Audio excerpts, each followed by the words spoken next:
Olá, gente, boa noite a todos. Aqui é o Milton da Live Escuta Quebrada, mais uma noite nessa segunda-feira. Espero que todo mundo esteja bem, com saúde, paz no coração, né? Antes de começar a live, eu só quero fazer uma dedicatória aqui para um amigo que se foi, o seu amigo José Vicente, que nos deixou essa semana, acho que, se eu não me engano, acho que de sexta para o sábado, uma coisa mais ou menos assim. Foi muito triste, acho que não só para mim, mas geralmente para os familiares e as pessoas que eram mais próximas dele. Mas Deus foi tão bom que ele conseguiu deixar o seu legado, deixar o seu recado, deixar a sua voz, né, em questões de melhoria para a população de deficiência no geral. Mas inclusive ele era portador e deficiente visual, né?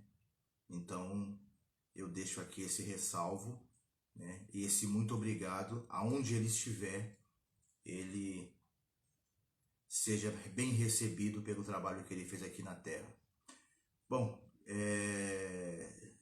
de passagem, hoje teremos aqui, né? Hoje teremos aqui uma pessoa muito importante também, né? Uma lutadora aí, uma mulher negra, uma mulher preta, uma mulher que veio de periferia, uma mulher que veio de batalha, como todas as mulheres.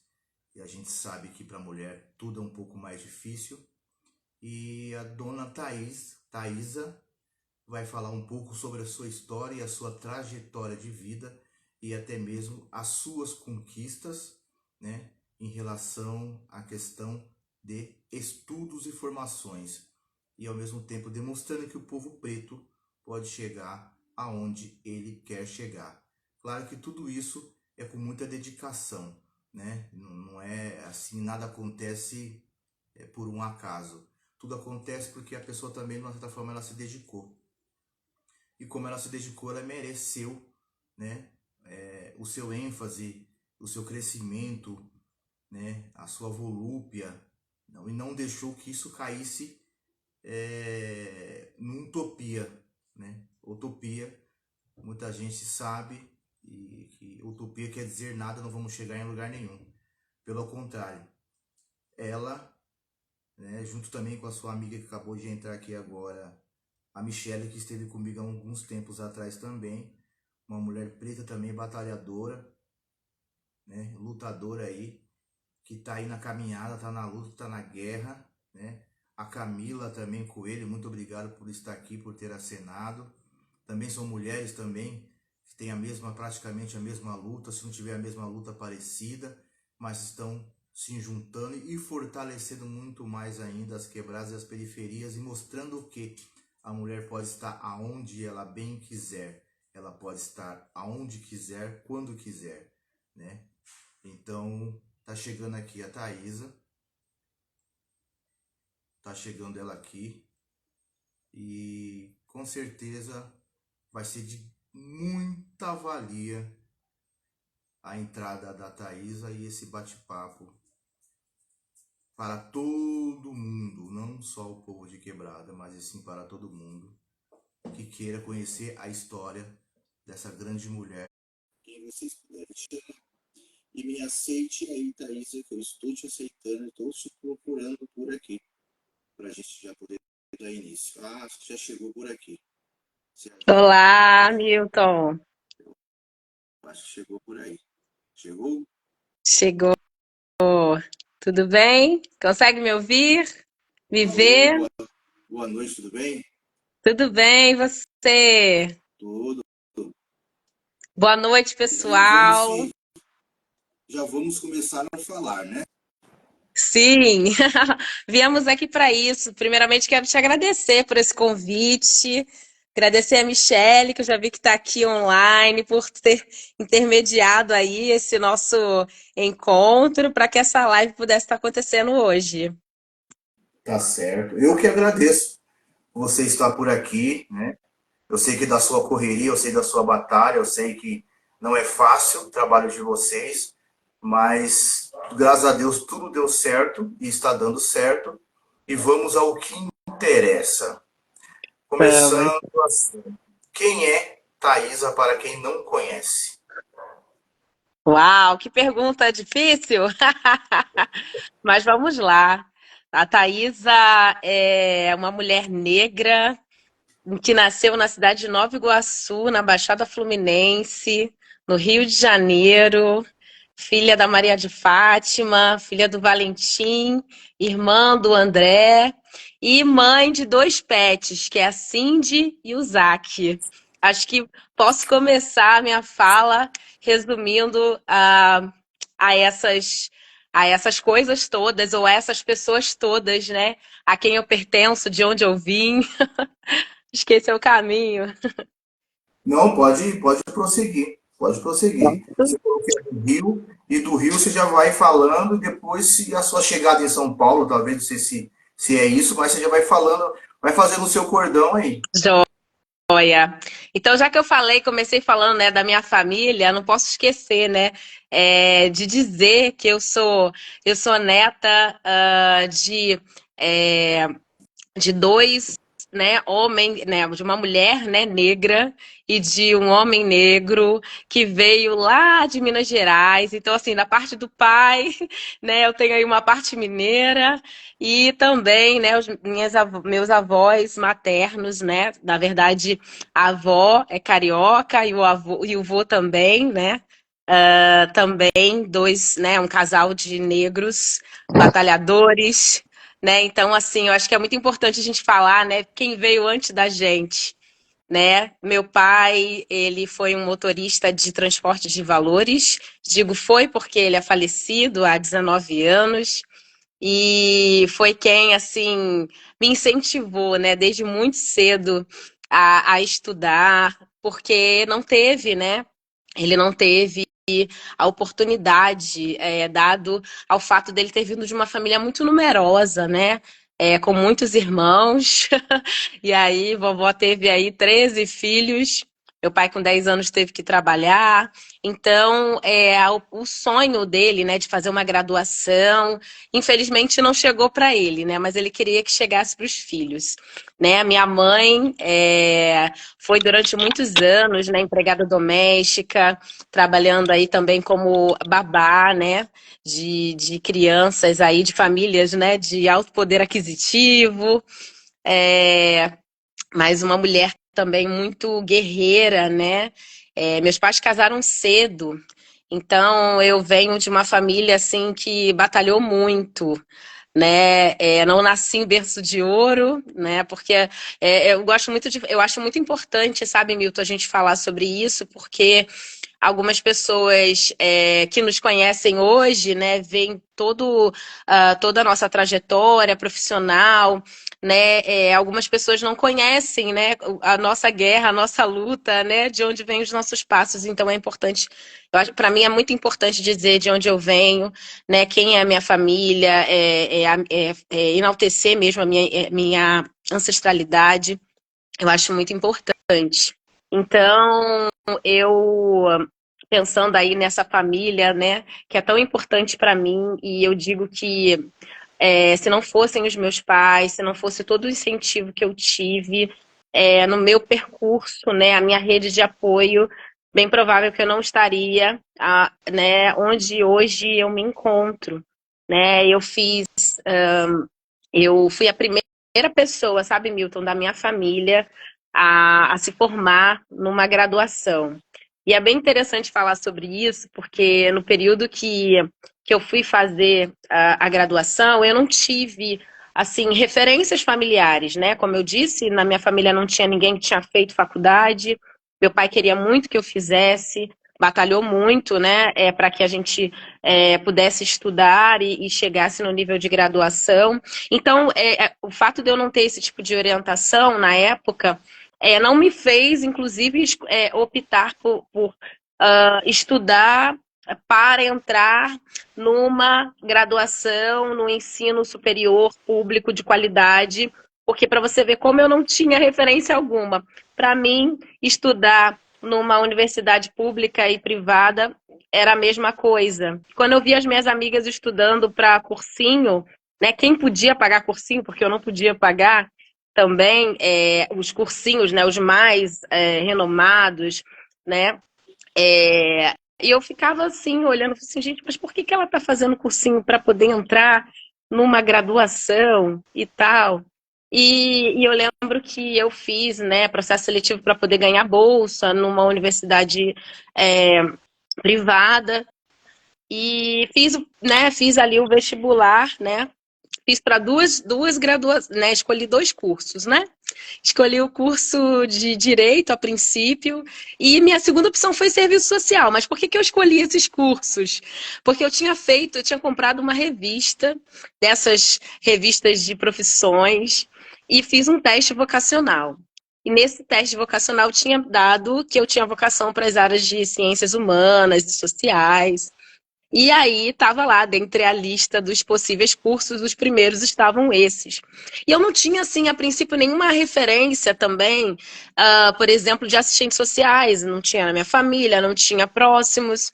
O único contato que eu tive, né, com um profissional de serviço social foi na época que eu estudava no ensino médio, no ensino médio não, no ensino final, fundamental, a gente estava na oitava série, né, que hoje representa aí o nono ano, e nós fizemos uma gincana, arrecadamos alimentos e escolhemos uma instituição, e quando nós fomos levar essa instituição, que era uma unidade de acolhimento para crianças, uma ONG do terceiro setor, e ali eu conheci pela primeira vez uma assistente social. Mas lendo sobre a profissão, né, na época que eu fiz o teste, eu achei algo que era muito interessante e realmente me identifiquei com aquilo. Mas meu interesse inicial era ser advogada. Então, eu passo para o vestibular, né, da Uniswan, né, antigamente era chamado Centro Universitário Augusto Mota. E aí, né, falo para a família e tal, o papai fica muito feliz, muito emocionado. E aí, só que eu entrei num conflito no último momento. Qual que Ô, era o meu louco. conflito? Qual que era a profissão que eu iria escolher? Porque eu tinha entendido que fazer uma graduação era um passo muito importante e eu não podia fazer uma escolha errada, eu não podia errar. E a gente tem muito isso, né, Milton? Não permitem as pessoas não permitem que a gente erre, né? E a gente também não se dá esse direito, né? Acho que a vida, né, assim, a gente passa por tantos desafios que parece que a gente realmente não tem esse direito e realmente eu me vi nessa situação. E eu fiquei pensando, né? Se eu escolher o outro curso, meu pai vai ficar desapontado e tal. Mas eu comecei a pensar inicialmente nas dificuldades, tá? Eu não pensei no que aquele curso ou aqueles cursos poderiam me dar de retorno num primeiro momento. Olha o que a falta de orientação, a falta de acesso à informação faz, né? E eu fiquei pensando, nossa, como é que eu vou ser advogada? Para entrar no curso, eu pensando, né? Curso de direito, fiquei pensando em todos os desafios. Tem que se vestir muito bem, os livros estão muito caros, meu pai não vai ter dinheiro para poder bancar isso, eu também não, porque eu ainda ia ter que tava. Eu entrei, eu finalizei o ensino médio com 17 anos. Então, tanto é que no período da inscrição, lá na graduação, meu pai teve que assinar, porque eu ainda era menor, eu era adolescente, né? Enfim. E aí eu fiquei pensando em todas essas dificuldades. Meu pai não vai ter dinheiro para montar um escritório para mim, né? Então, assim, eu também não vou, inicialmente eu não vou ter, então eu vou desistir dessa carreira. E comecei a pensar no serviço social como um outro caminho. E o meu coração ardendo muito para o serviço social. E no dia da matrícula, eu com muito medo falo com o papai, falo, pai, eu decidi que eu vou ser assistente social. Eu não quero fazer a inscrição para o curso de Direito. Isso assim, me inscrevendo isso no último dia de inscrição. Meu pai olha para mim, né? E eu pensei, agora meu pai vai me bater, meu pai vai brigar comigo e eu vou decepcionar ele. E meu coração acelerado, e eu falo. E ele olha para mim, né? Pega na minha mão e fala: minha filha, você pode ser o que você quiser, porque eu tô aqui para te apoiar. E aquilo foi uma virada de chave muito importante para mim. Muito importante.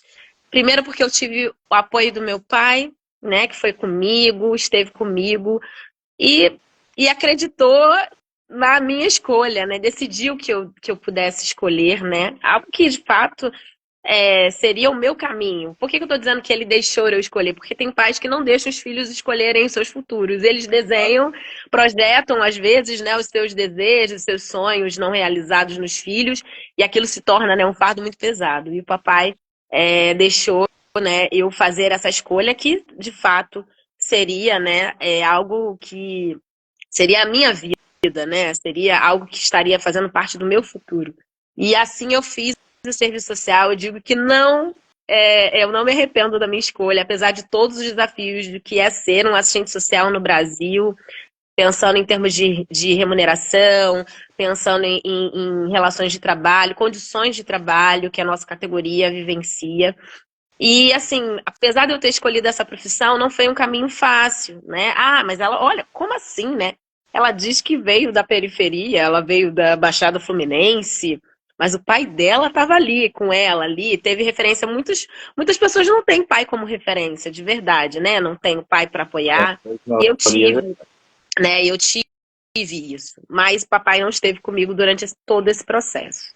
Né? Então, quando eu estava no último ano da graduação, o meu pai faleceu, né, por motivos de saúde. Ele tinha cardiopatia dilatada, né, um coração grande. Meu pai tinha um coração grande, era hipertenso, né? Ele fez uma cirurgia e não deu certo.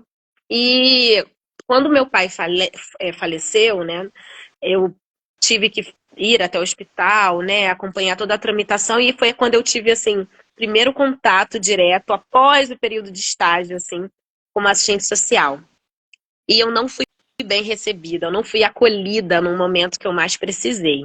E ali eu me coloquei, assim, eu me questionei se era aquela profissão mesmo que eu deveria fazer, que eu estava caminhando para o final, se eu queria ser igual àquela profissional, porque ela não teve nem um pouco de empatia comigo, e aquilo mexeu muito comigo ao passo de eu pensar em desistir na minha formação, né? E eu colocar isso para minha família, para as minhas amigas, né, que caminharam comigo durante a graduação, as mais próximas. Eu tive depressão nesse processo, né? Logo depois da perda do meu pai, inclusive ao ponto de eu ter que reprovar algumas disciplinas do curso, né? Tive momentos muito difíceis nesse processo também, outros momentos além dessa perda tão importante para mim, do processo de depressão que eu passei nesse momento, fora as dificuldades mesmo de fazer uma graduação numa outra cidade. Eu morava em Nova Iguaçu,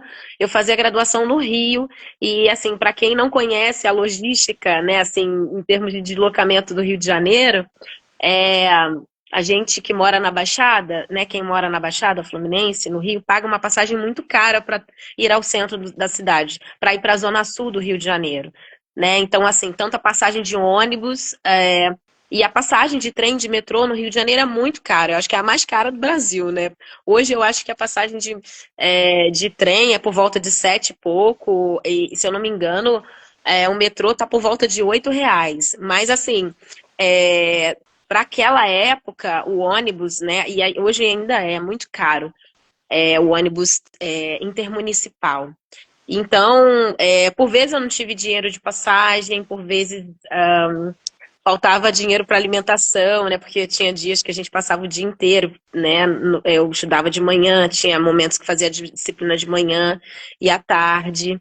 Então, às vezes, eu não tinha dinheiro para almoçar, tinha que comer ali, né, um salgado, alguma coisa que desse para tapiar, né, a fome e aguentar ali até o final. E eu fui fazendo algumas coisas, né? Minha mãe vendia coisas, eu vendia também, levava para a universidade.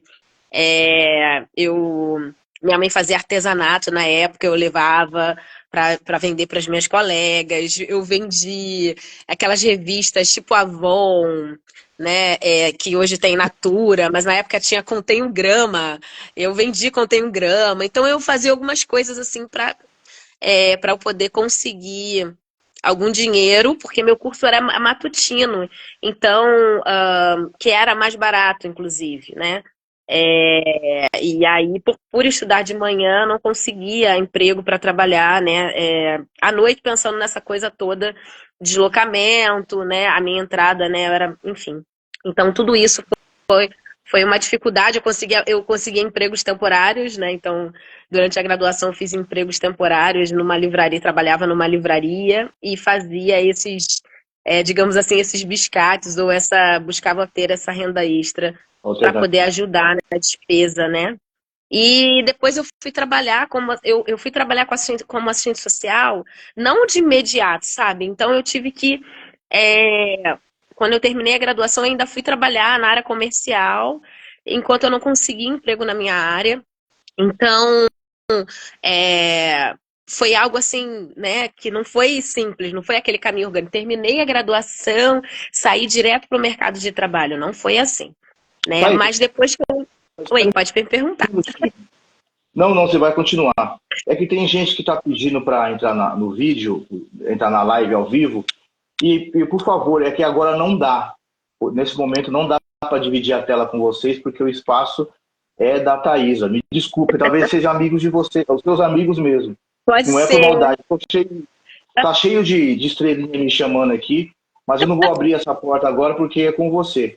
E uma outra Sei. situação também, se você puder falar da sua característica para um outro público que também me cobram também, né? Você está falando, mas eu não enxergo. E quem é ela? Você pode fazer esse favor para a Posso? gente? Ai, eu que peço perdão, porque eu não fiz a minha audiodescrição. Claro, claro que eu posso, devo. Então, eu sou uma mulher negra de pele clara. Eu tô usando uma blusa branca, um cropped, na verdade, porque eu tô aqui no Paraná, no norte do Paraná, e aqui tá quente. Então, a minha blusa tem uma manga só de um lado. Eu tenho o cabelo crespo, cacheado, curto. Ele tá meio ruivo, assim, meio acobreado. Eu tô usando duas argolas médias, da cor prata. Estou usando um colarzinho curtinho, que alguns chamam de choker, cheio de coraçãozinho. E essa sou eu, uma moça, né, uma mulher negra do sorriso largo que vos fala nessa noite. É isso aí. Bom, você contou uma trajetória do seu pedaço da sua história, né? Que, por sinal, não é tão diferente de muitas mulheres aí que é da periferia, né? O que você me diz, eu vou falar uma coisa que talvez, perguntar uma coisa que talvez possa ser um pouco pesada.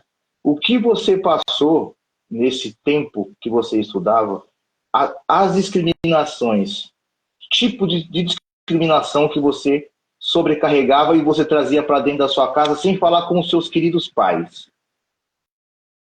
Sim. Bom, algo que me marcou muito, né, e que assim, às vezes a gente acha que todo mundo que está perto da gente tá batendo palma pra gente, né, Milton? E nem sempre isso é uma verdade. Vão ter pessoas que vão te apoiar, mas tem pessoas que vão te criticar, tem pessoas que vão debochar de você, né? E assim, tem algumas coisas que eu me lembro, desse processo. A primeira delas é que eu lembro de uma pessoa que caçoava de mim por conta das roupas que eu usava para ir para a universidade. Porque essa pessoa achava que para ir para a universidade as pessoas tinham que estar muito bem vestidas. E eu ia muito estilo meio quase que hippie, assim, sabe? Eu usava sempre uma mesma sapatilha. Eu usava sempre uma mesma sapatilha que, inclusive, eu fui até ela, tipo, furar, assim, né? E eu lembro que tinha uma pessoa que ria de mim, tipo assim, nossa, olha como ela vai, tipo, já cheguei a ouvir e falei assim, nossa, parece até a gata borralheira, né? Porque eu usava muito uns saiões, assim, sabe? Por isso que eu falo da coisa do hippie, eu usava às vezes umas toucas, enfim. Então, assim, eu lembro de uma pessoa especificamente que debochava muito de mim por conta do meu jeito de me vestir. Mas assim, eu me vestia como dava, né? Então, assim, não tinha como ficar comprando roupa toda hora, não era um desfile, não estava indo para aquela coisa, eu não estava indo para um desfile de moda e não tinha realmente como ficar comprando roupa toda hora, como eu falei, né? Dessa coisa, inclusive da dificuldade mesmo de alimentação, né, com relação na faculdade, porque é isso, quando você faz faculdade você paga é, itens de Xerox, né, enfim, na minha época era Xerox, hoje em dia a gente vê tudo, usa PDF, né, não precisa ficar imprimindo nada, né, assim, com tanta frequência como, né, na minha época a gente tinha que ficar imprimindo coisas. Eu não tive, por exemplo, computador em casa. Eu só fui ter o computador para poder fazer o TCC, tipo assim, no último período. Então, assim, tudo que eu tinha que fazer que era digitado, eu tinha que fazer na faculdade ou naquelas antigas lan house, e aí tinha que ter né, o dinheiro para poder pagar para fazer o uso, né, pedir para alguém imprimir. Então, foram alguns desafios, né, que eu enfrentei ao longo desse processo, né. Quando você fala de experiências discriminatórias e tudo mais, eu acho que eu consigo fazer uma volta, sabe? Antes do meu período de graduação, eu acho que eu consigo fazer uma volta para minha infância, né? Porque eu sofri bullying, né? Durante a minha infância, porque eu tinha um corpo diferente das meninas com que eu convivia, né? Sempre tive o quadril mais largo, era meio mais para gordinha, né? E eu lembro de passar por essas questões, tanto na rua onde eu morava, né? De ouvir musiquinhas. Eu lembro que a Xuxa tinha uma música que falava sobre peso, inclusive, uma música gordofóbica da Xuxa. Eu gosto muito da Xuxa, mas ela tinha uma música gordofóbica. E que cantava, que na verdade falava de malhação, né? De vida saudável, e aí eu coloco entre aspas, né? E aí eu lembro que as meninas cantavam gordurinha, gordurão pra mim. Sempre que me viam, gordurinha, gordurão vai saindo de montão. Falavam, né, do fato de eu ter o bumbum grande. Isso pra elas era um problema. E hoje em dia, né, a gente vê pessoas colocando silicone, essas coisas todas. Então eu vivi assim, tentavam distorcer a minha imagem. Tentavam dizer que como eu era, não era bonito, a coisa do cabelo. Eu não me identificava como uma mulher. Eu fui me identificar como uma mulher negra, né, me reconhecer como uma mulher negra, apesar de vir de uma família, né, de pessoas pretas, né, muito mais tarde. Porque, assim, por exemplo, eu sempre usei o cabelo transformado, né? Desde os 8 anos de idade eu usava cabelo alisado, né? Muitas transformações. Eu fui conhecer a textura do meu cabelo pós-pandemia, quando eu decidi fazer transição. Então, assim, essa questão relacionada, né, ao racismo, a própria questão do sexismo, que também atravessa, né, também essas outras experiências de violência que a gente, enquanto mulher, vivencia, são situações que realmente fazem com que a gente sofra e que podem, inclusive, não só impactar a nossa autoestima, mas também nos impedir de avançar. Por isso que é importante a gente, nós mulheres, enaltecermos quem somos e os nossos pares, as nossas irmãs, né? De entendermos que nós não somos rivais, né? Que precisamos ser aliadas. Eu acho que são alguns dos processos, né? Eu acho que pensar também quem tem meninas, né? Meninas negras, filhas, sobrinhas, né? Fazer com que assim elas consigam perceber, né? Que elas são belas, que elas podem ser quem elas quiserem, né? Mas que existe um caminho muito árduo para a gente poder chegar onde a gente quer, quando a gente pensa em sonhos e projetos profissionais. Para a gente, a caminhada acaba sendo mais difícil, né? Infelizmente. Apesar de hoje a gente ter muitos avanços, eu acho que, né, a gente tem políticas de ações afirmativas que são importantíssimas para que mais pessoas pretas estejam, né, acessando as universidades, seja a nível de graduação, nível de pós-graduação, enfim. Mas é um caminho muito desafiador. E, e eu acho que isso vai fazer parte, né, do nosso processo. Né? Nada vai vir fácil para a gente, mas a gente não pode desistir. Né? Não é assim, eu reconheço, né, e entendo que no nosso país não existe meritocracia. Então, eu acho que é reconhecer os passos de quem veio antes de nós, né? E eu acho que é importante falar, né, que existem muitas possibilidades, sim, hoje, para que meninas pretas possam estar, né, em lugares como a graduação, no ensino, na pesquisa. Mas, para além disso, é importante dizer que essas políticas precisam ser cada vez mais fortalecidas, né? Falo dessas políticas porque no meu nível de mestrado, de doutorado, eu fiz com bolsa, né?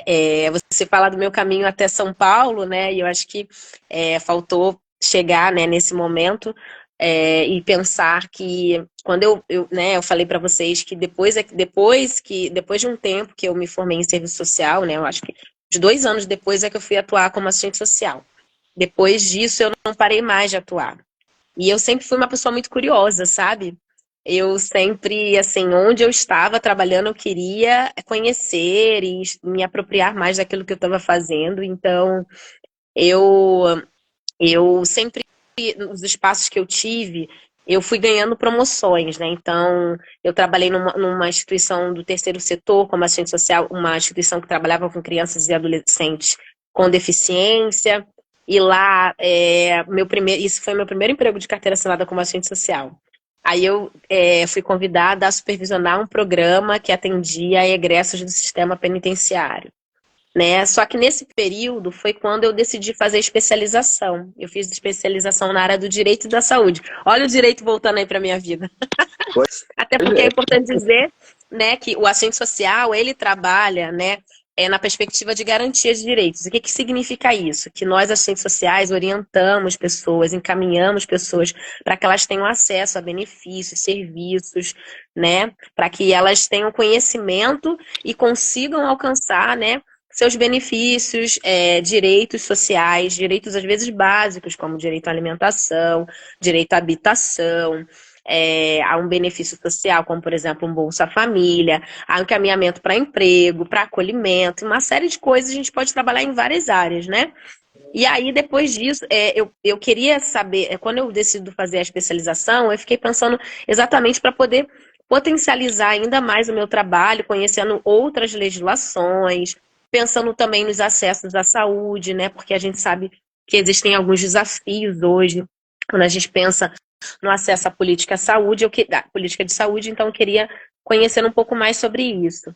E aí, como nesse momento, né, eu precisava ter tempo para poder estudar, né, eu saio desse emprego e vou trabalhar no setor público, né, vou trabalhar como assistente social na área da assistência, trabalhei muitos anos na assistência social e eu trabalhei na área de violação de direitos humanos. Então, eu trabalhei na assistência fazendo visitas domiciliares de pessoas que recebiam Bolsa Família. Depois eu fui trabalhar no que a gente chama hoje de proteção social especial, que é uma parte da política de assistência social que atende pessoas que sofreram violações de direitos. Então, idosos que sofreram maus tratos, violência patrimonial, adolescentes em conflito com a lei, atende mulheres vítimas de violência, crianças vítimas de abuso. Então, eu trabalhei nessa área, né? Trabalhei como técnica, que a gente fala, né, como assistente social, atendendo essas pessoas, essas famílias. E por conta do meu trabalho, eu tive a oportunidade de trabalhar na gestão também, né? Por conta da minha, não só da minha experiência, mas da minha dedicação naquilo que eu estava fazendo, né? Então viram que eu podia ser gestora dessa área que é a proteção social especial. Então eu fui responsável durante um tempo, né, pela gestão de equipamentos que são os CREAs, né, que são os Centros de Referência Especializado da Assistência Social, que atende essas pessoas vítimas de violação de direito, e da implementação do Centro POP, que é um centro especializado da assistência social para pessoas em situação de rua. E foi uma experiência muito importante para mim, né, que me deu muita bagagem, né, porque eu tive que conversar com vários setores públicos, só que eu trabalhava com violência, né? E eu queria, foram me dando várias inquietações, sabe, Milton? Eu pensei assim, eu quero saber que impactos que a violência causa na saúde das crianças e dos adolescentes, porque eu sempre trabalhei com o tema da criança e adolescente. E só que eu não me via como professora, como pesquisadora, porque eu não tinha, assim, muitas referências próximas, né? Eu queria fazer a especialização e tal, mas para poder potencializar o trabalho que eu fazia, né, nos atendimentos, na parte da gestão. E depois eu comecei a ver, né, e assim, a partir, né, de pessoas que começaram a ver em mim que eu tinha esse potencial, eu comecei a entender que realmente, não, eu posso ser professora, eu posso ser pesquisadora. E aí eu começo a trabalhar, né, como tutora, né, em cursos semipresencial, decido fazer um mestrado. E aí eu monto um projeto, né, a partir de um trabalho que eu desenvolvia com crianças e adolescentes em situação de rua e moradores de ocupação, no Rio de Janeiro, na região da Lapa. Eu fiz um projeto, assim, sem ter consultoria, sem ter apoio de ninguém, assim. E escrevo uma carta de intenção falando por que era importante para mim fazer, né, aquela formação. E meu projeto é aprovado. Eu consigo entrar na segunda colocação ali daquela classificação geral do curso de mestrado acadêmico da Escola Nacional de Saúde Pública da Fiocruz, na ENSP. Consigo uma bolsa para eu poder cursar essa formação. E aí eu acabo tendo que sair do meu trabalho, né? O trabalho que eu fazia como assistente social, porque eles não me liberaram para fazer essa formação, que seria, né, algo que poderia até contribuir para aquele trabalho, mas eu acabo optando, né, por me dedicar à minha formação, mesmo gostando muito daquele trabalho que eu fazia, né? É aquilo, né? Às vezes a gente tem que dar um passo atrás para a gente ganhar lá na frente. A gente precisa projetar, né, as coisas. E eu sabia que era um investimento que eu estava fazendo na minha carreira. E foi um investimento muito valioso, né? Foi uma experiência única estar, né, numa das maiores instituições de pesquisa do país, né, com pesquisadores maravilhosos. Tive a Sueli Deslandes como minha orientadora. E assim, numa turma de 60 e poucos alunos, Milton, só éramos 5 negros, né? No curso, no mestrado como um todo, né? Tem as áreas, né? E foi muito, assim, foi muito bom encontrar aquelas pessoas ali.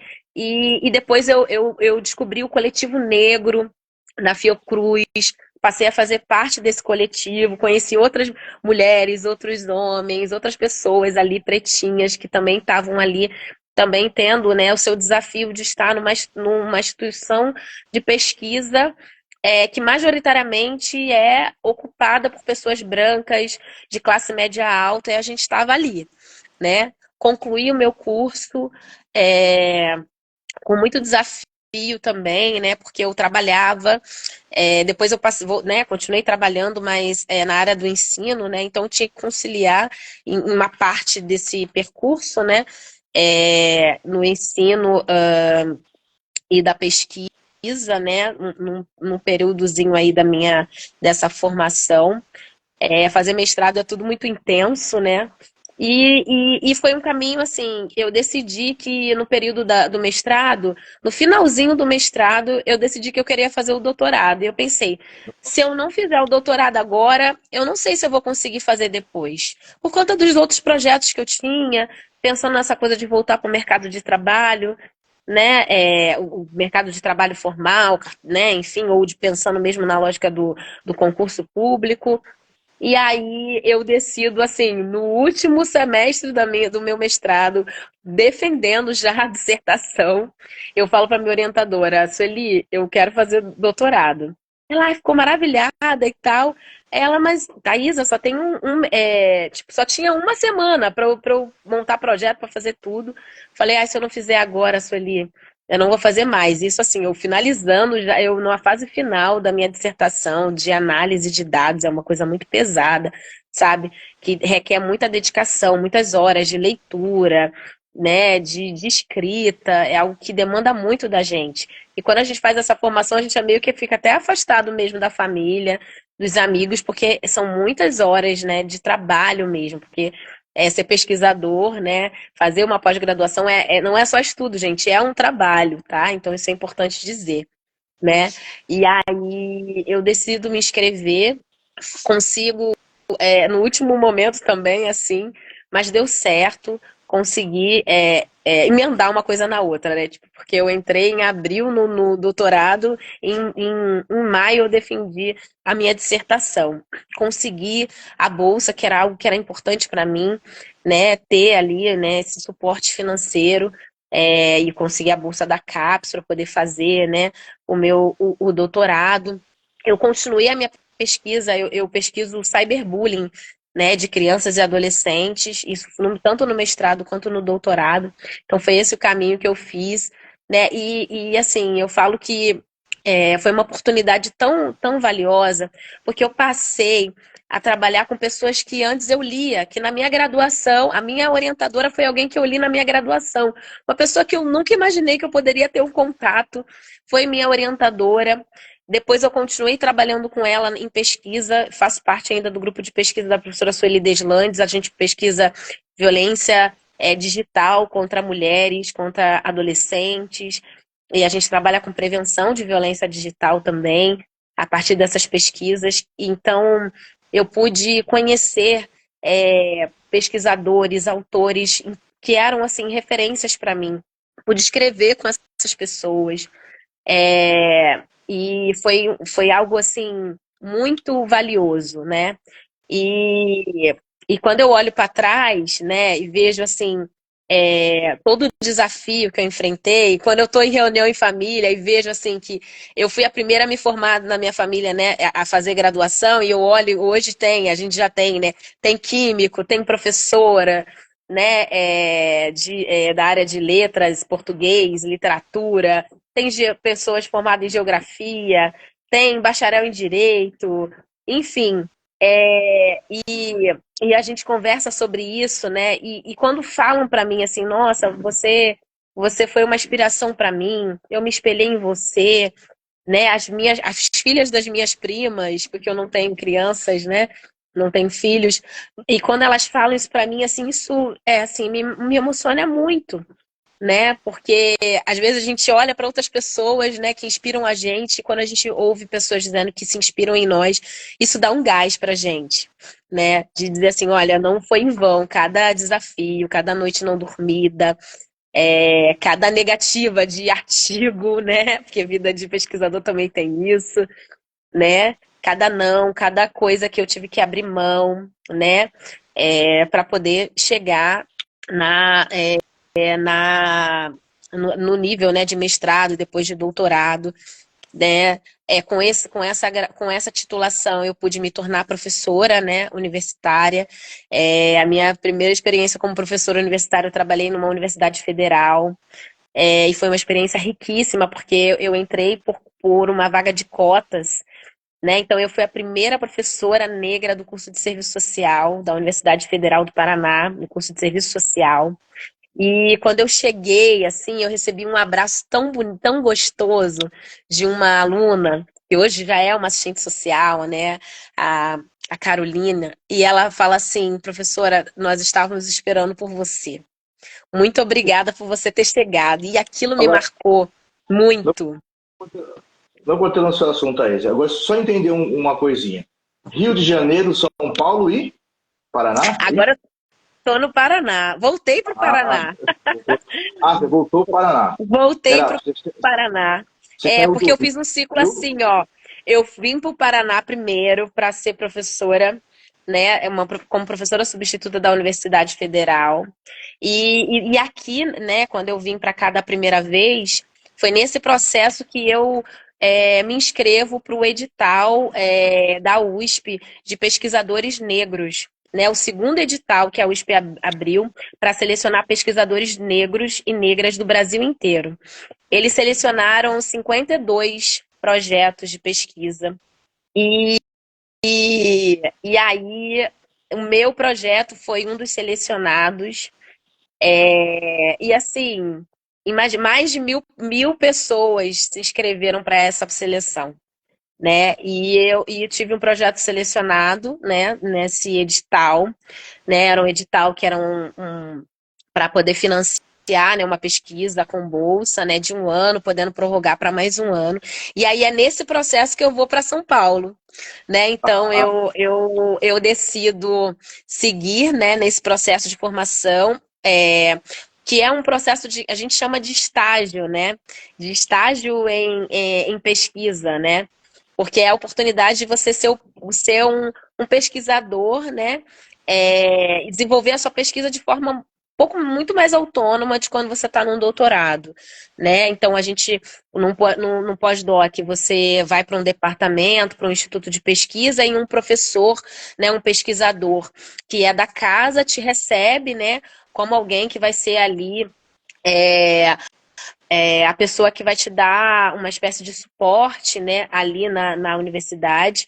Eu vou para a Faculdade de Medicina da USP, porque a professora que me recebe, ela é lotada no Departamento de Medicina Preventiva, e lá eu vou desenvolver a minha pesquisa atual, né, que é uma pesquisa sobre ações intersetoriais de prevenção à violência escolar e à violência digital contra adolescentes.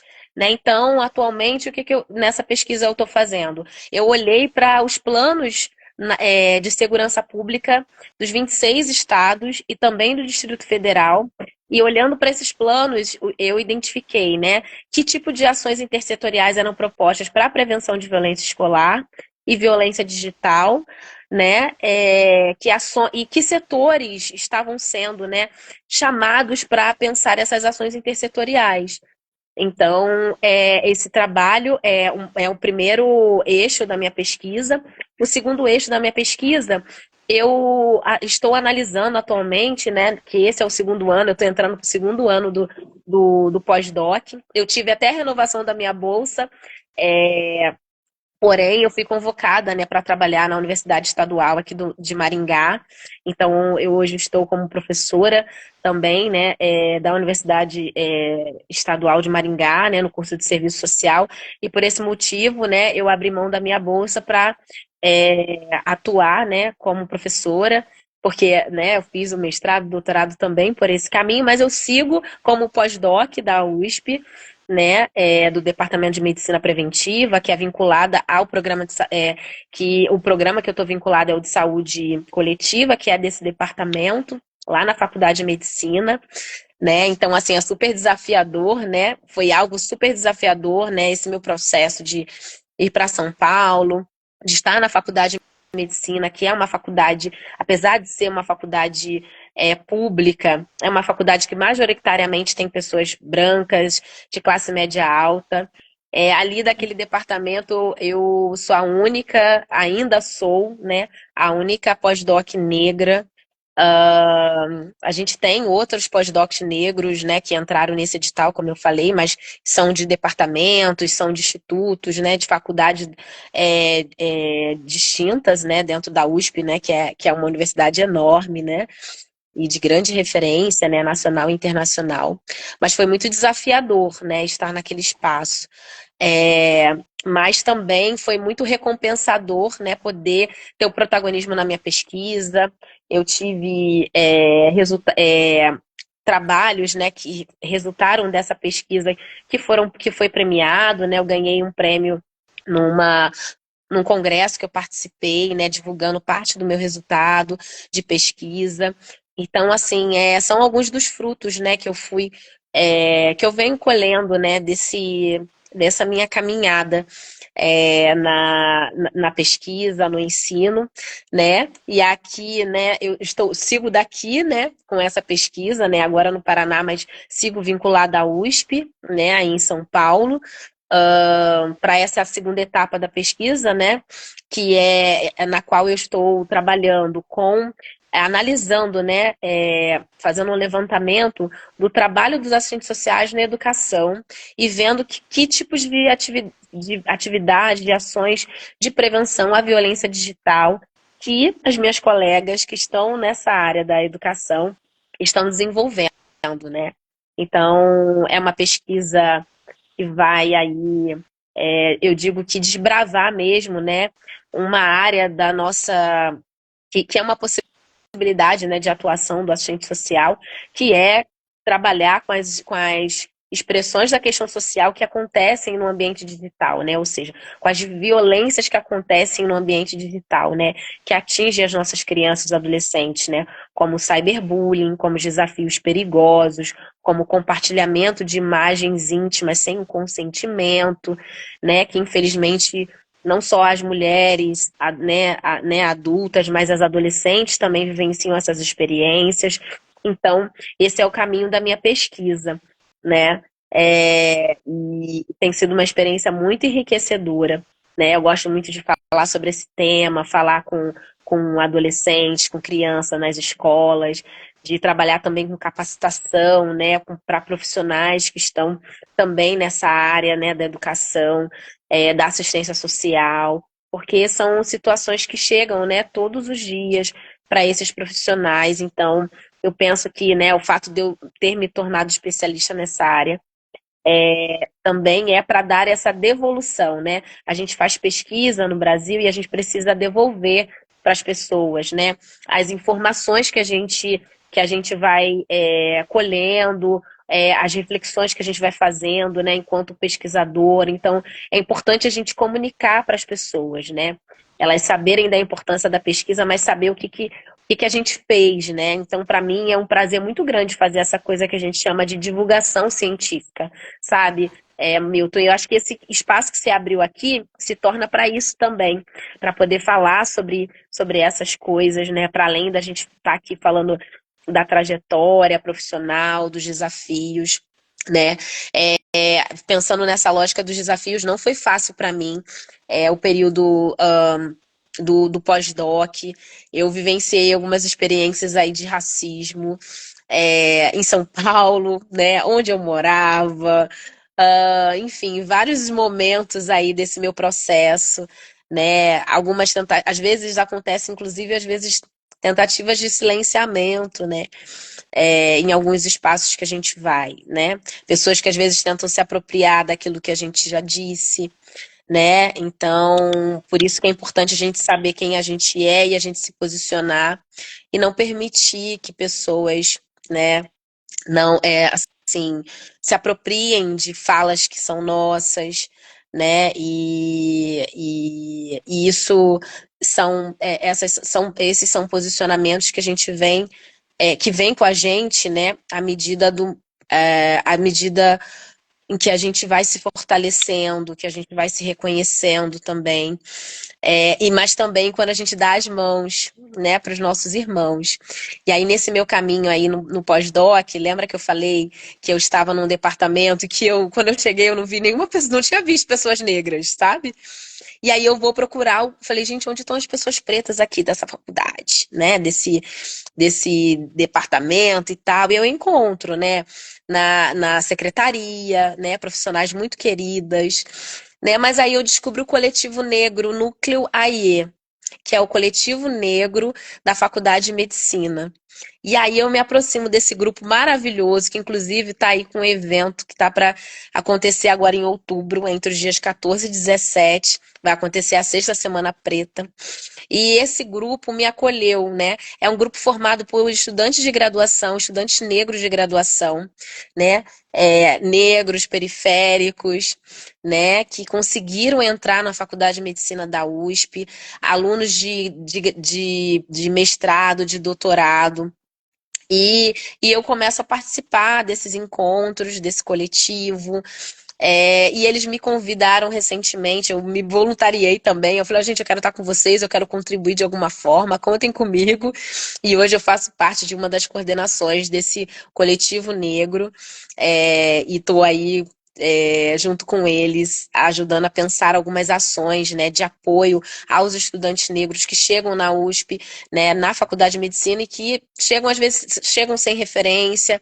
Então a gente faz, né, através desse núcleo, tem um trabalho de acolhimento, a gente também faz um trabalho de arrecadação também, de recursos para poder pensar, né, o suporte mesmo financeiro, porque tem muitos alunos que chegam na graduação e têm essa dificuldade de permanecer. Permanecer é o desafio, por isso que os programas, né, não só as ações afirmativas, mas os programas de permanência, né, de apoio estudantil são fundamentais para que esses alunos consigam dar continuidade ao seu processo de formação e concluir o seu curso.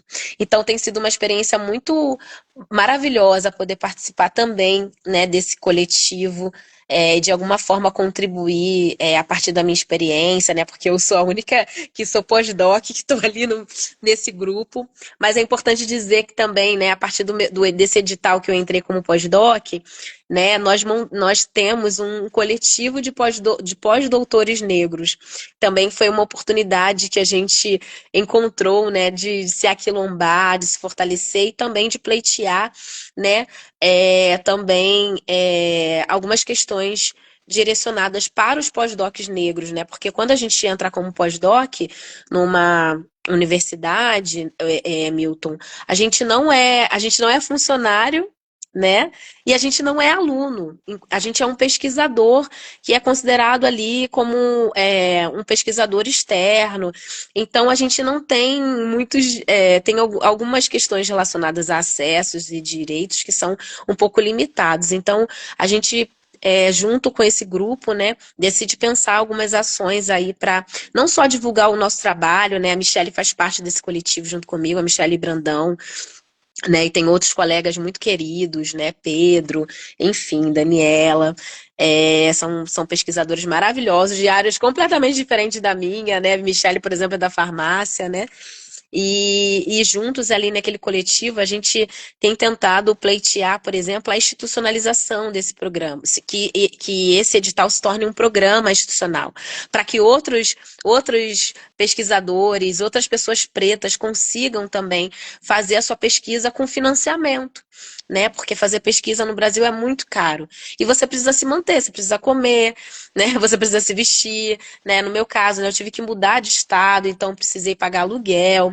E até mesmo pensando na divulgação da pesquisa, né? A gente participa de congresso, de eventos para divulgar a nossa pesquisa, para fazer network. Então a gente precisa de recurso para poder fazer essas viagens, para fazer publicação, porque as melhores revistas, as mais renomadas, as mais conceituadas, são revistas pagas. E às vezes são revistas pagas em dólar, em euro, né? E aí você precisa ter recurso para poder submeter, né? Quando você tem aí um artigo aprovado, você precisa pagar para o seu trabalho ser divulgado. Então, veja, é algo muito desafiador. E assim, é coisa muito cara, né? Para você publicar um artigo numa revista internacional que tem assim, um alto alcance, é coisas de US$ 5.000, é uma coisa assim, muito cara. Então, assim, que se a gente pensa na nossa realidade brasileira, é algo que é difícil de a gente conseguir se a gente não tiver aí um financiamento. Então, é muito Agora, importante. só fazer uma pergunta para você. Eu estou percebendo que você é uma mulher multifacetária, né? Tem diversas funções ao mesmo tempo. Eu não sei Sim. que cabeça que é essa, que planeta que você veio, né? Quais são os deuses que estão nesse cérebro para poder comandar tudo isso que você está me falando. Mas, por um outro lado, é plausível tudo isso, né? Porque isso nada veio de graça. Se você faz tudo isso, é porque existe algo muito além do que você imagina, dentro da sua cabeça, dentro do seu espiritual, que te eleva e que te elevou aonde você chegar, aonde estar até hoje. Isso é muito bonito de se ver, porque eu estou escutando você dizer e eu estou aqui pensando, caramba, quantas coisas, como é que cabe tudo isso na vida desse ser humano? Porque também ela é uma ser humana, né? Mas você explicou tintim por tintim, dividiu cada um no seu quadrado e colocou muito bem colocado o seu lado profissional, o seu lado educacional, o seu lado também social, educacional, emocional, né? Porque eu acredito que tudo isso precisa de uma emoção muito grande, não é fácil lidar com essas questões, não é mesmo. Ainda mais quando você se fala do social, as pessoas têm um desenho social muito estranho. Principalmente no Brasil, tô um pouco, no meu ponto de vista, é um pouco atrasado nessas questões do âmbito social, porque vira uma bola de neve. Vira uma bola de neve porque muitas vezes ninguém nem sabe para onde que vai o social. Não sabe. Essa é uma grande verdade. Tem que difundir muito mais esse conhecimento, e aí você vem e joga toda essa riqueza de informação, e eu do outro lado fico calado e fico escutando, porque eu tenho que escutar. Pode seguir. Ah, obrigada, Milton. Você falou uma coisa muito importante, né? Trabalhar com as questões sociais, né? Trabalhar com o tema da violência não é fácil. A gente que trabalha diretamente né, atende, né? Quem atende pessoas vítimas de violência, quando a gente lê sobre isso, a gente que estuda, pesquisa sobre isso, é algo que nos afeta. Não tem como nos afetar, como você falou, nós somos seres humanos, né? E também não dá para levar, a gente não consegue levar isso para casa, mas é desafiador, né?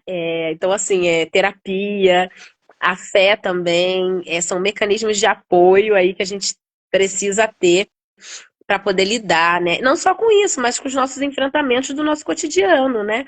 Porque ser uma pessoa negra no Brasil também tem seus desafios diários, né? A gente vivencia, né, esses desafios, né? E atravessam, né, as dinâmicas do nosso trabalho. E, assim, realmente, às vezes essa coisa de fazer muitas coisas ao mesmo tempo dá a impressão para as pessoas que nós somos, assim, que a gente dá conta de tudo, que somos super-heroínas, que as coisas são, sim, não são simples, gente, né? Não são simples, né? E tem dia e tem hora que a gente não vai dar conta de tudo e tá tudo bem. Eu acho que a gente também tem que reconhecer a nossa humanidade, Claro. né? De fazer aquela coisa das pausas. Eu aprendi, Milton, nesse meu processo no período do doutorado, principalmente, né? Que é uma caminhada um pouco mais solitária, mas também muito desafiadora, é que eu, eu precisava fazer as pausas. Então, as pausas, para mim, foram importantes. O que é pausa? Que eu quero dizer? Então, às vezes, eu tirava um dia, quando não dava para tirar um dia, às vezes, uma tarde, para cuidar de mim, da minha saúde, física, fazer atividade física. Era importante para mim, cuidar do meu cabelo, da minha unha e tal. O exercício da minha fé é muito importante para mim. Então, os meus momentos de falar com Deus foram e são essenciais para mim, porque é quando eu também vou me reenergizando, sabe?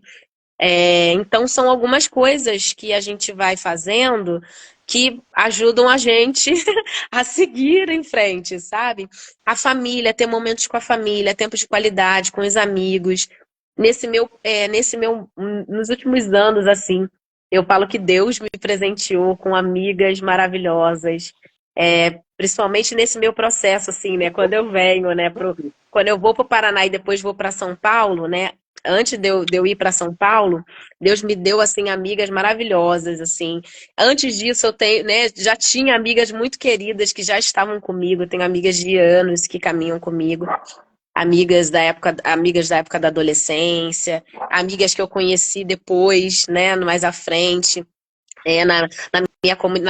numa comunidade de fé que eu fiz parte no Rio de Janeiro, na cidade de Mesquita, né? E então são pessoas que foram também muito importantes para mim nesse meu processo, além da minha mãe, do meu irmão tá aqui na live, ele tava aqui, minha mãe e meu irmão sempre assistem minha live, estão sempre comigo, inclusive nessas minhas mudanças, né, de Paraná, São Paulo, depois de volta para o Paraná, meu irmão, minha mãe vem comigo, quando eu falo assim, gente, ó, vou levantar acampamento, vou levantar a tenda de novo, aí eles, meu Deus, vamos lá, a gente está com você, então são muito importantes, mas é importante também, assim, eu acho, o sentimento de gratidão é algo que a gente não pode deixar de ter, sabe, Milton? A gente não pode esquecer de onde a gente veio e quem esteve com a gente nas nossas lutas, sabe? Quem deu a mão pra gente na hora da guerra, como diz a minha amiga Adriana, que tá aqui na live comigo, né?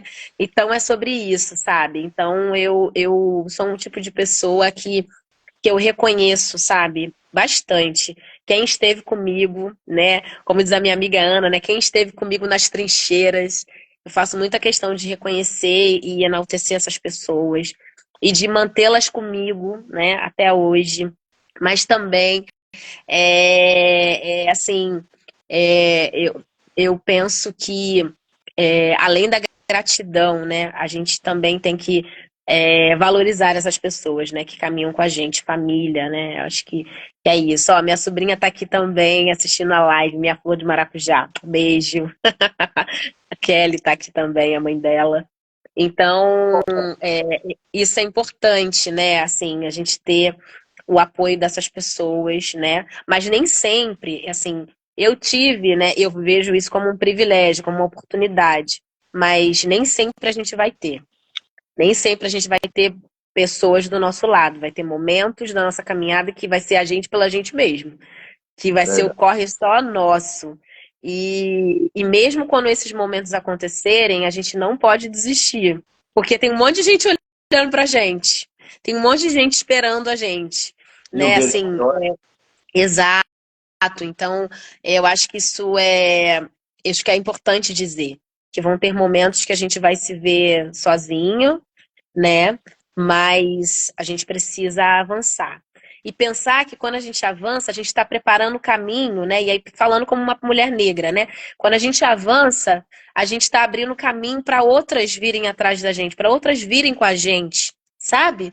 Então é sobre isso também.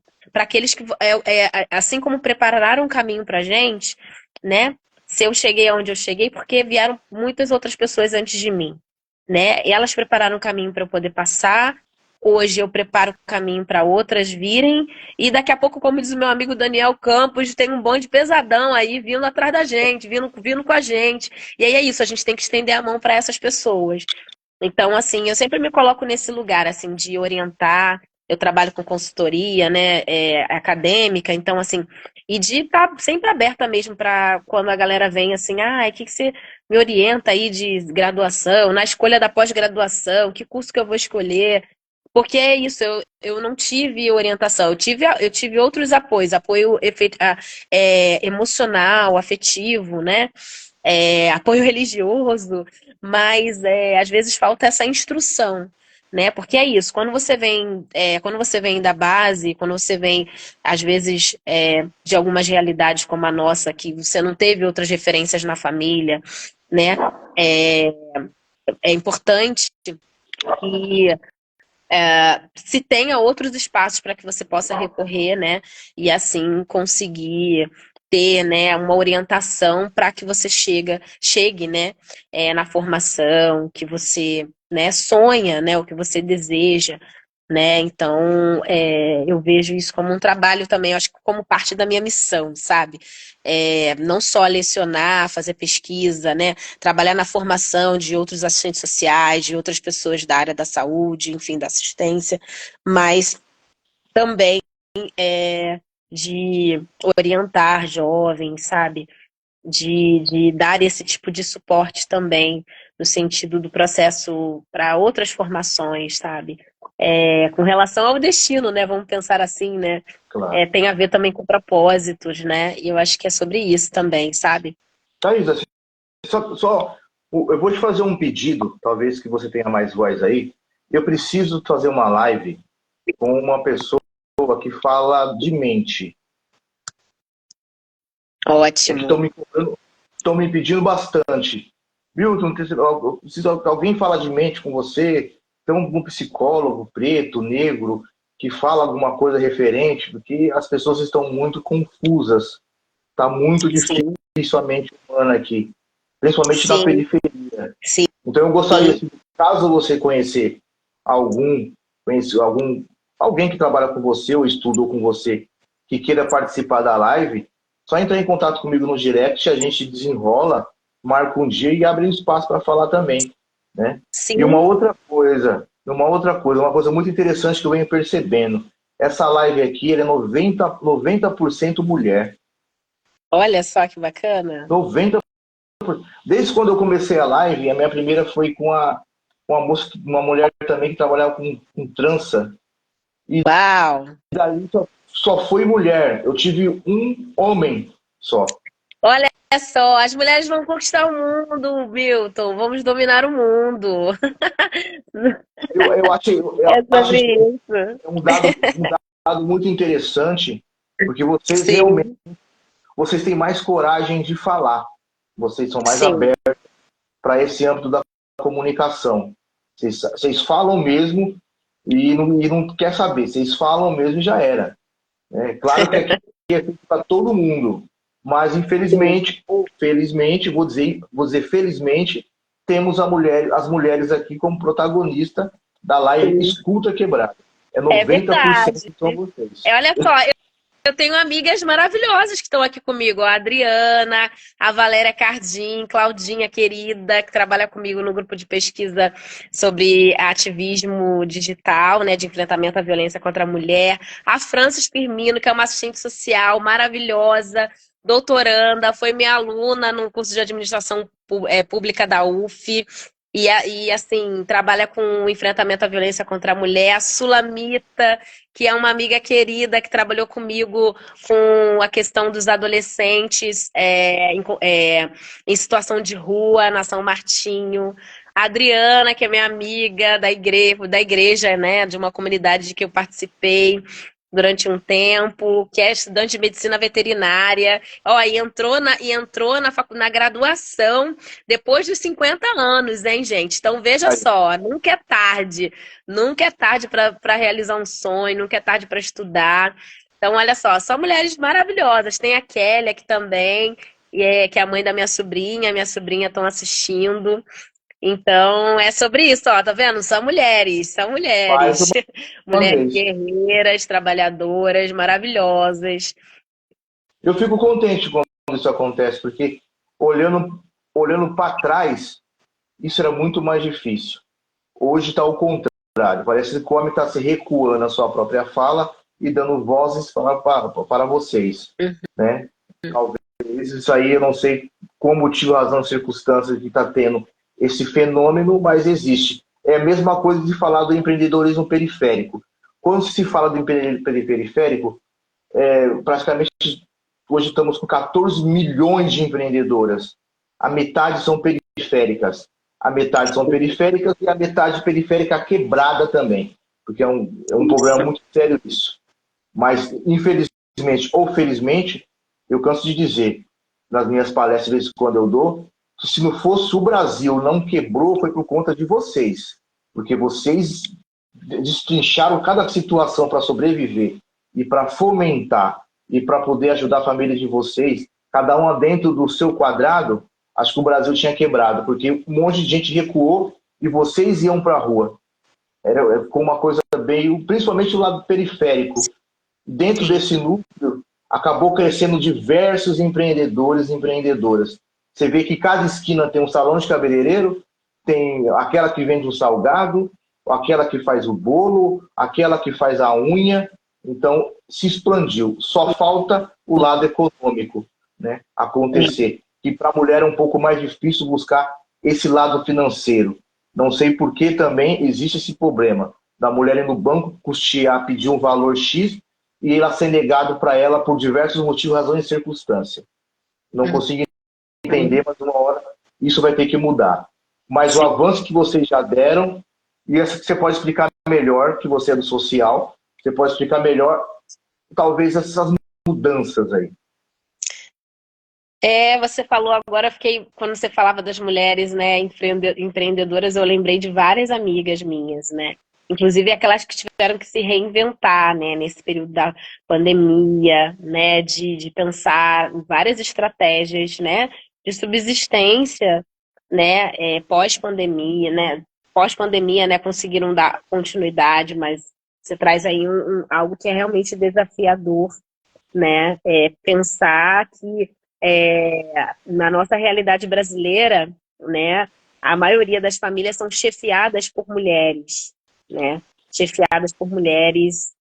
mães solos, né, temos milhares no nosso país, né, então imagina você ter que dar conta, né, de casa, né, de filhos, e por vezes, né, até mesmo pensando nessas experiências, né, de mulheres que não tiveram, né, o suporte financeiro, né, dos pais dessas crianças, né, ou não reconhecimento, né, e isso é uma realidade de milhares de mulheres do nosso país, né.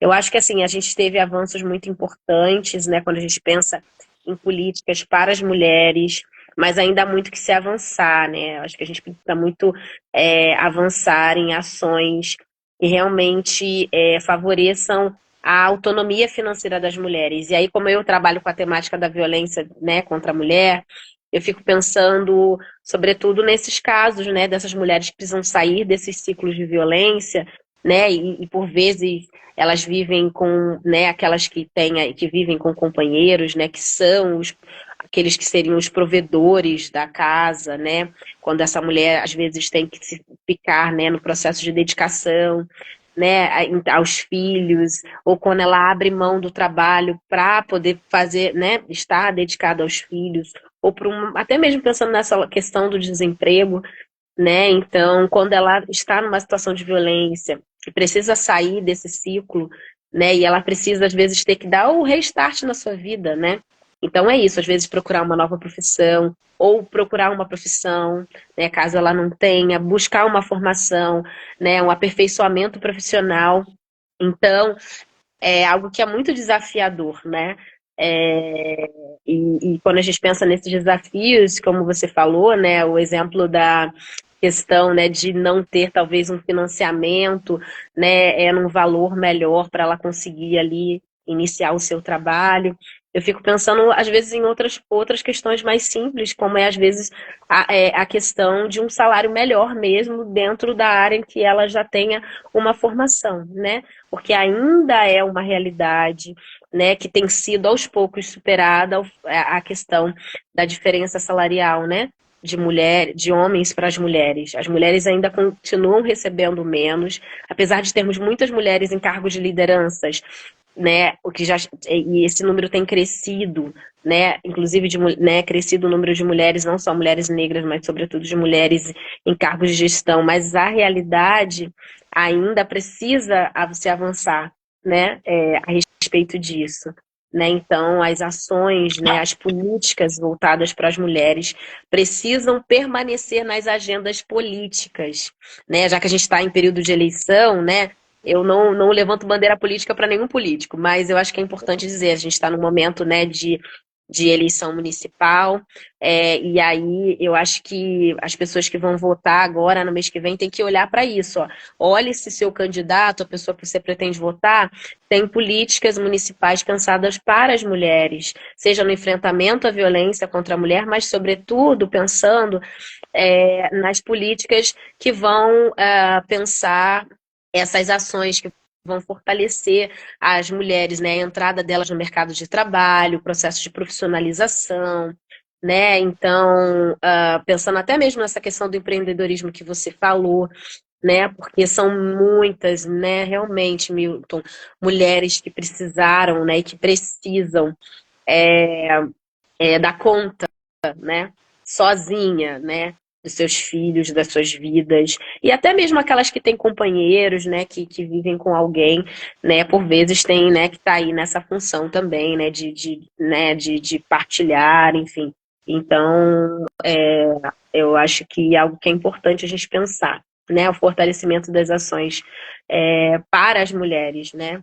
Então, acho que é Então, sobre isso também. pensa aí, faz um projeto, qualquer coisa me chama, a gente vai lá e desenvolve, tá tudo bem. Já vi que sua cabeça já pensou um monte de coisa, já passou um monte de anjinha aí para esse. Sim. Sim, sim, sim. Verdade. Já vi que você Sim. já navegou, sua mente é muito aberta, isso é muito bom de ter uma pessoa com a mente assim muito aberta. Já percebi que sua mente navega muito. Eu não sei se ao que você vai ao dormir, se você dorme, se você entra nas ondas do mar. Mas até enfim. Oh, oh, Eu fico assim, a minha mente realmente, eu tô aqui, você vai falando, as pessoas vão falando comigo, eu vou pensando em várias coisas ao mesmo tempo. Eu tenho essa coisa mesmo, assim, de tava tentar ir pensando várias coisas ao mesmo tempo, e, enfim, é sobre isso. Mas quando fala de mulheres, eu sempre penso nessa coisa, né, de a gente ter mais ações que fortaleçam, né, que reconheçam, né, também as mulheres, né. Agora a gente teve recentemente, né, a Lei de Diretrizes e Bases da Educação, né, ela agora está reconhecendo, né, tem novos artigos, né, em que estão falando que as escolas vão ter que falar mais sobre as mulheres, vão ter que ter ações aí falando do trabalho de mulheres, né? Das diferentes áreas, né? Então, acho que é assim, as mulheres ajudaram fortemente a construir, né, e continuam construindo esse país, né? Né, assim, quando a gente pensa em quantidade de eleitoras, né, a gente tem um quantitativo muito maior de mulheres que votam, a gente tem um quantitativo, né, maior, né, de mulheres, né, quando a gente pensa assim, o Brasil, temos mais mulheres, então assim, então precisamos ter muito mais coisas para fortalecer as mulheres na ciência, no mercado de trabalho, reconhecer e enaltecer o trabalho das mães, sobretudo das mães atípicas. Então, acho que é isso, sabe? Acho que reconhecer mulher, né, valorizá-las, amá-las, respeitá-las é importante, né, Milton? Com certeza, eu não tenho dúvida disso.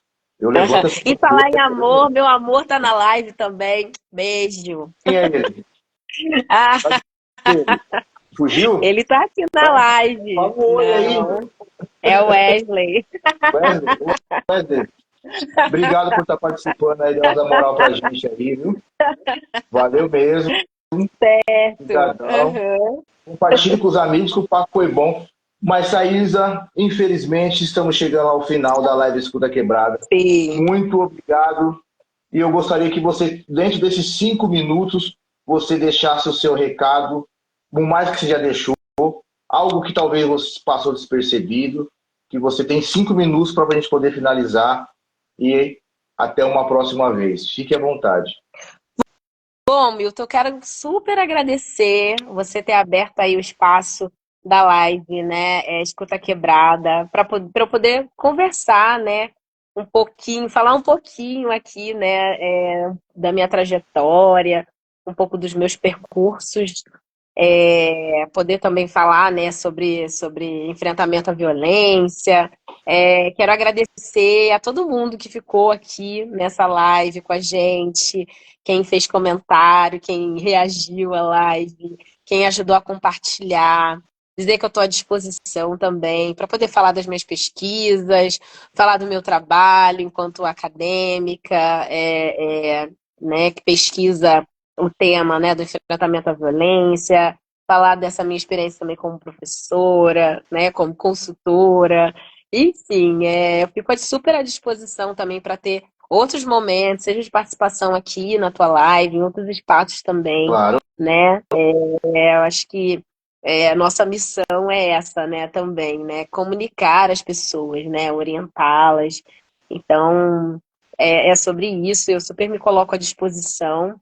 E sim, você falou sobre a questão da live sobre saúde mental. Eu tenho uma rede de amigos, né?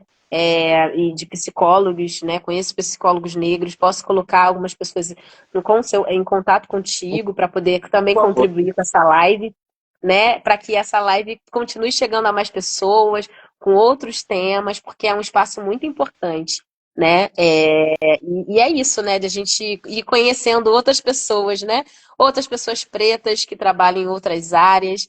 E eu acho que a gente vai se fortalecendo, né? Fazendo essa corrente aí solidária, né? De divulgação e de enaltecimento, que é isso, a gente tem que se fortalecer, né?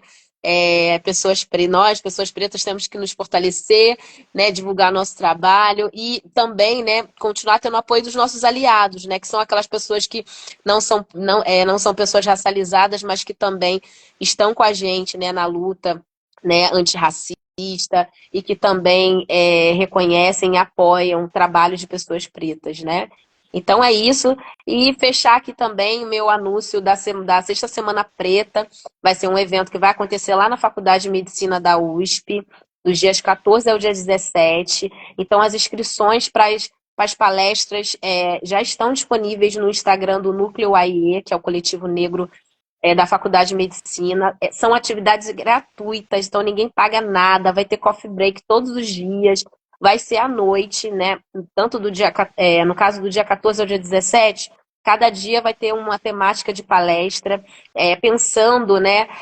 O tema vai ser Ubuntu, né? Uma aldeia de cuidado, então uma temática que vai falar sobre a saúde da criança, do adolescente, do jovem negro. Então a gente convidou profissionais maravilhosos, incríveis, para poder debater sobre esse tema.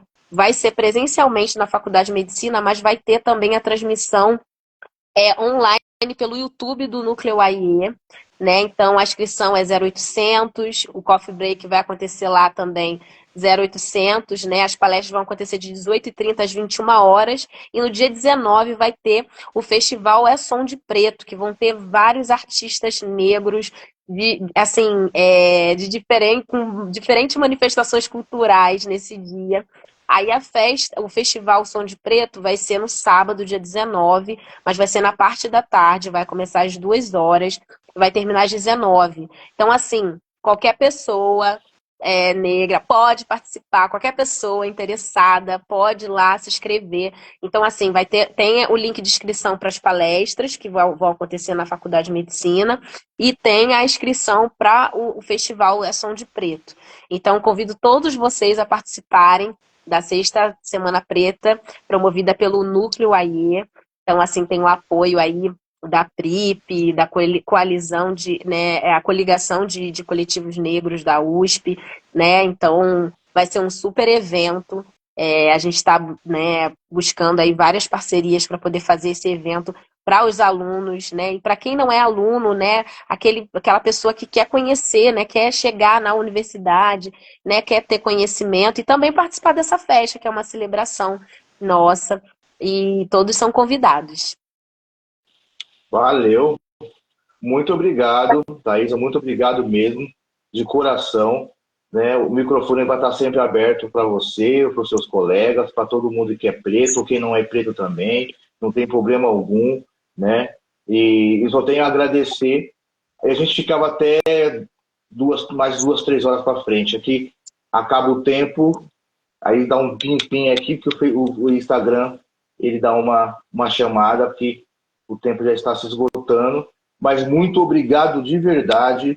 Obrigadão pela Michelle por ter passado esse contato também. Obrigada, né? Acredito que depois você vai vir outras pessoas através de você. Muito obrigado mesmo, porque, olha, eu acho que a postagem que foi feita semana passada, ela estourou no engajamento, tá? Vai ser bem claro. Estourou no engajamento, estourou. Só 3 horas, para você ter uma ideia, foram 6.000 pessoas que te viam. Uau, muita gente. Muita gente. Então, isso mostra que realmente a coisa bem feita, a coisa com trabalho realmente sério acontece. Se isso vai dar um retorno, não interessa. O importante é que vira o seu rosto. Vira o rosto da pretinha lá. É o que mora. Entendeu? É o que mora, é isso. Entendeu? O que vai resolver depois é outra situação.